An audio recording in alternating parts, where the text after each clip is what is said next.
Selanjutnya yang akan kita bicarakan adalah yang namanya persamaan kontinuitas. Kita akan mulai dari yang namanya debit fluida. Kita lihat, apa itu debit? Kita lihat di sini.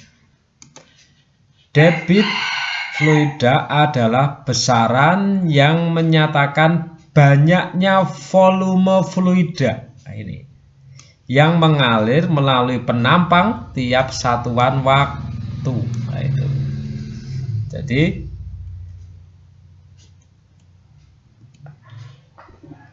banyaknya volume fluida yang mengalir melalui penampang tiap satuan waktu. Nah, sehingga kalau dinyatakan dengan persamaan di sini bahwa yang namanya debit dinyatakan sebagai, kita lihat, volume fluida dibagi selang waktu, atau Q sama dengan V dibagi T. Nah, dari sini kita lihat apa satuan debit itu. Ya, kalau kita lihat di sini,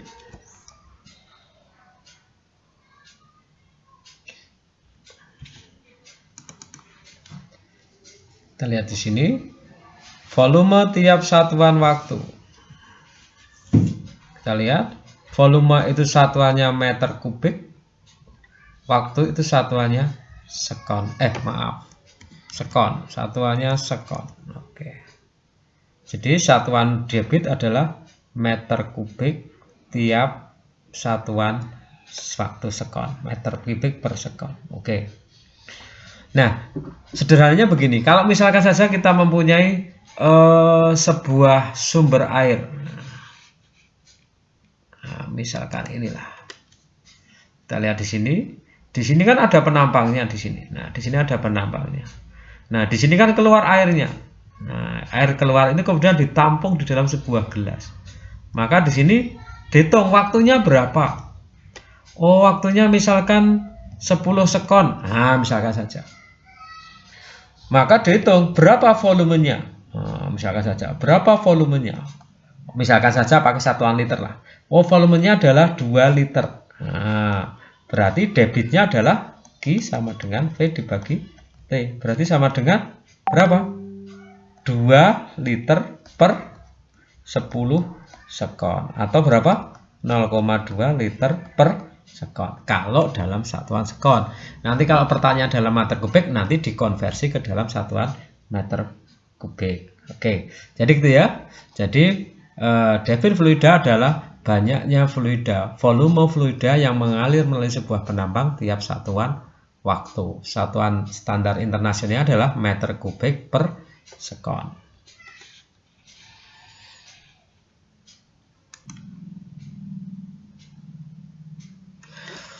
Selanjutnya, jika fluida mengalir melalui penampang dengan luas penampang A selama selang waktu T dengan menempuh jarak L, maka debit dapat dinyatakan sebagai. Jadi maksudnya, anggap saja di sini fluida itu mengalir melalui bagian ini ya, bagian ini sebuah peralon ini. Jadi fluida itu mengalir di sini. Ini fluida itu mengalir ke sana. Kita lihat dari kiri ke kanan begitu dengan garis arus ini. Garis arusnya ini, oke, kita lihat. Nah, sekarang kita lihat jika ini luas penampangnya itu A. Ini luas penampangnya A. Kemudian fluida itu mengalir dari satu sisi, anggap saja di sini sisinya sisi A, sisi sisi S misalkan begitu, sampai di sini sisi S, ini sisi adalah sisi T. Kita lihat ini jarak tempuh dari S ke T, anggap saja di sini tadi adalah namanya L. Kita lihat ini ditempuh dalam waktu T ya. Dalam waktu T ini tempuh selama proses berjarak dari S ke T ini dalam waktu T. T-time-nya. Oke. Nah, maka kita lihat bahwa volume fluida selama T ini tadi, jadi volume fluida yang mengalir selama ini tadi, dalam waktu ini tadi, dari posisi S ke ini T tadi, adalah dinyatakan sebagai tadi Q dibagi T. Kita lihat volumenya adalah sekian, ini adalah volumenya adalah luas penampang dikali ini L-nya ini untuk mencari volumenya. Nah, dibagi waktu. Nah, dari sini kita geser hanya agak ke depan menjadi A dikali L dibagi T. Nah, L ini jarak tempuh dari dua sisi ini, jarak tempuh dibagi waktu tempuh itu tidak lain adalah kelajuan. Sehingga cara lain untuk menghitung debit aliran adalah dengan cara mengalihkan antara luas penampang aliran dengan lajunya atau kecepatan airnya. Sehingga dinyatakan sebagai Q sama dengan A dikali V kecil, di mana A adalah luas penampang yang dialiri fluida tadi meter persegi, kemudian V adalah laju fluida yang melalui luas penampang tadi, satuannya meter per sekon. Nah, sekali lagi, jadi untuk menentukan debit aliran dapat dicari dengan cara mengalihkan antara Q dengan Q sama dengan A dikali V, atau kita lihat di sini sekali lagi, ini debit aliran adalah dapat dicari dengan mengalihkan luas penampang yang dialiri fluida dengan laju fluida. Ya, hati-hati ya, luas penampang ini bukan luas penampang tempatnya. Bisa jadi penampangnya sama, misalkan seperti ini. Kalau fluida itu mengalir penuh, bisa jadi ini luas penampangnya sama dengan ini. Tapi bisa saja nanti kalau misalnya kita gambar di sini, bisa jadi di sini ini penampangnya, tapi fluida itu hanya mengalir separuh bagian bawah saja. Maka luas penampangnya adalah bagian yang bawah ini tadi. Jadi bisa jadi yang mengalir hanya separuh. Ingat, hati-hati ya ini ya. Jadi ini adalah luas penampang fluidanya. Oke.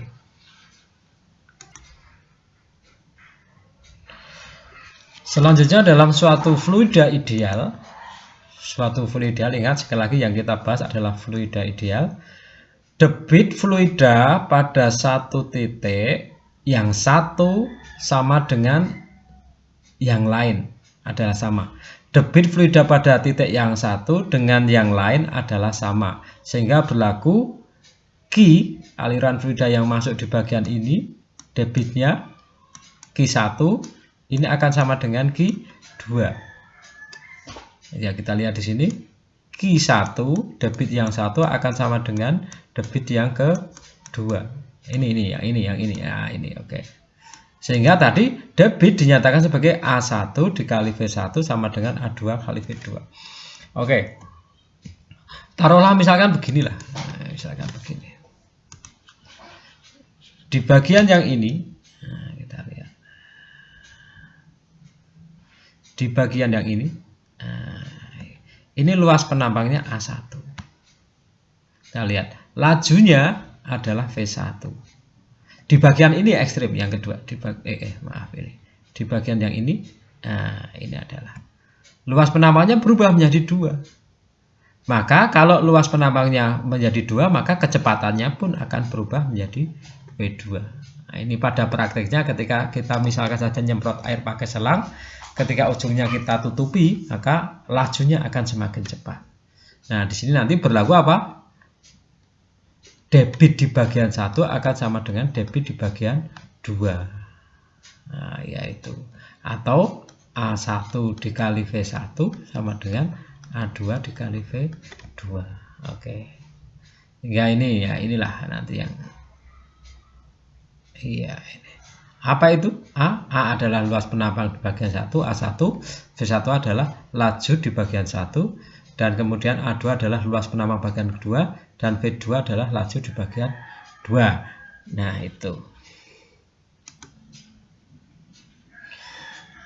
Nah, selanjutnya adalah perbandingan laju fluida di antara dua tempat yang berbeda. Nah, kita lihat umumnya di sini ya, kalau kita anggap sajalah fluida itu mengalir melalui sebuah peralon, atau sebuah peralon kan biasanya berbentuk bulat peralon itu. Nah, kita lihat di sini, misalkan begini. Nah, dia mempunyai jari-jari berapa? Jari-jarinya adalah R. Nah, jari-jarinya adalah R. Ya. Jari-jarinya adalah R. Kita lihat di sini. Jari-jarinya adalah R. Ya. Oke. R. Oke. Nah, sehingga dari sini kita lihat A1 V1 sama dengan A2 V2. Kita lihat, kita akan mencari perbandingan. Kalau begitu V1 dibanding V2, kita tinggal pindah saja. Ininya pindah ke kiri, yang V2 pindah ke kiri. Kita lihat menjadi A2 dibanding A1. Karena luas penampang, kita V1 dibanding V2 itu sama dengan A2 dibanding A1. Nah, kalau dinyatakan dengan jari-jari, luas penampang adalah pi R kuadrat. Berarti PR-nya PR2 kuadrat. Yang sini pi R1 kuadrat. P-nya dicoret sehingga menjadi perbandingannya V1 dibanding V2 sama dengan A2 banding V1 sama dengan ya R2 dibagi R1. Tapi ini ada kuadratnya ya. Kuadratnya bisa dikeluarkan. Oke, begini. Atau sama dengan yang ini bisa. Atau ini ya monggo ini ya. Di mana V adalah laju fluida yang melalui luas penampang tersebut, A adalah luas penampang, D diameter, dan R adalah jari-jari. Nah, persamaan yang menyatakan debit yang masuk sama dengan debit yang keluar, Q1 sama dengan Q2, ini nantilah yang disebut dengan persamaan kontinuitas, bahwa debit di satu tempat yang masuk akan sama dengan debit di tempat yang lain. Moga-moga ini dapat menambah pemahaman kita berkaitan dengan debit dan persamaan kontinu